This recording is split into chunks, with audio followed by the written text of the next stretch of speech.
आइए साखी श्रवण करते हैं ठाकुरों को दूध पिलाना। एक दिन नामदेव के पिता ने उसको कहा, पुत्र, मैं 2-3 दिन के लिए बाहर जा रहा हूँ। अपने मंदिर में जो ठाकुरों की सेवा मैं करता हूँ वह तुम करना। स्नान करने के पश्चात ठाकुरों को स्नान कराना, मंदिर को स्वच्छ रखना तथा ठाकुरों को दूध चढ़ाना। जैसे सारी मर्यादा मैं पूर्ण करता हूँ वैसे तुम करना। देखना, लापरवाही या आलस्य मत करना, नहीं तो ठाकुर नाराज हो जाएंगे। बहुत अच्छा पिताजी, जो आज्ञा। वैसे ही ठाकुरों की पूजा होगी, आप चिंता ना कीजिए। नामदेव जी ने उत्तर दिया और अपने पिता को घर से विदा किया।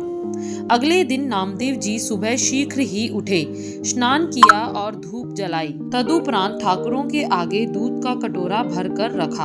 आप हाथ जोड़कर बैठ गया और देखने लग गया कि ठाकुर जी कैसे दूध पीते हैं। वह काफी देर तक देखता रहा, लेकिन ठाकुरों ने दूध ना पिया। ठाकुरों ने दूध कहाँ पीना था, वह तो पत्थर की मूर्ति थे। उनके मुख पर चम्मच भरकर दूध लगाया जाता और शेष दूध पंडित पी जाते थे। नामदेव जी को इस बेईमानी का पता नहीं था। वह तो समझते थे कि ठाकुर सारा दूध पी जाते हैं।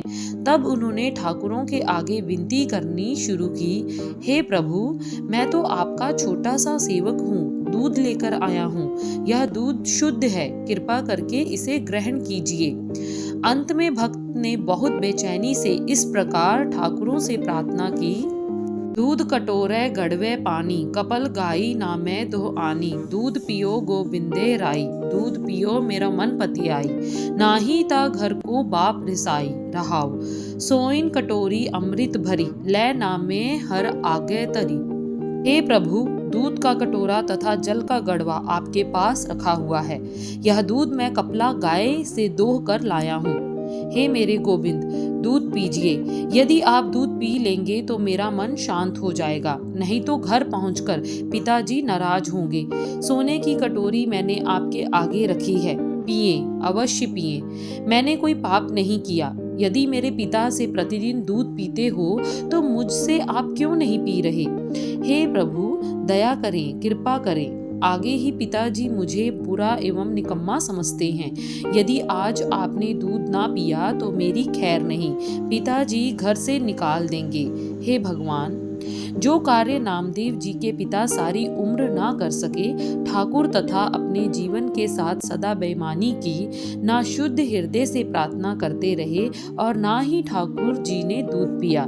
जैसे ब्राह्मण चम्मच से दूध ठाकुर जी के मुख को छुआ कर चम्मच पीछे लेते थे, तैसे ही नामदेव जी के पिताजी करते रहे। लेकिन मासूम आत्मा नामदेव जी को इसका पता नहीं था। वह ठाकुर जी के आगे बैठा मिन्नतें करता रहा। अंत में प्रभु भक्त की भक्ति पर खींचे हुए आ गए। पत्थर की मूर्ति द्वारा हंसे। उसे नामदेव जी ने अपनी वाणी द्वारा यूं बताया है, एक भगत मेरे हृदय बसे, नाम में देख नारायण हंसे। एक नामदेव भक्त प्रभु के हृदय में बस गया है। नामे नामदेव को देखकर प्रभु हंस पड़े। हंसकर उन्होंने दोनों हाथ आगे बढ़ाए और दूध पी लिया। दूध पीकर मूर्ति फिर ज्यों की त्यों हो गई।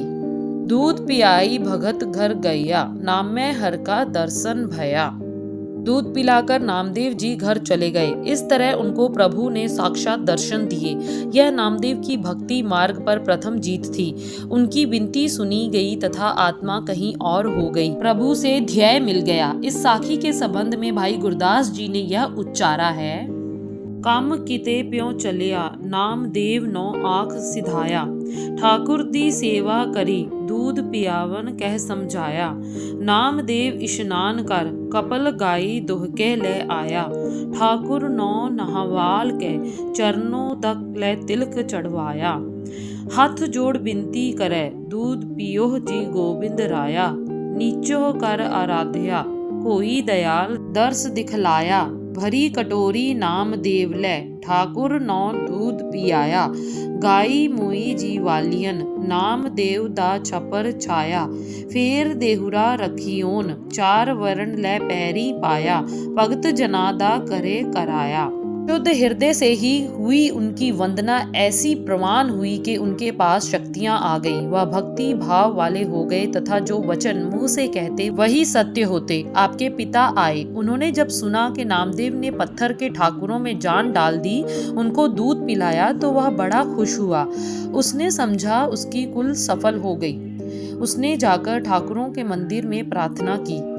नामदेव जी का नगर में यश होने लगा। नामदेव ठाकुरों के पास बैठे उनका यश गायन करते रहते।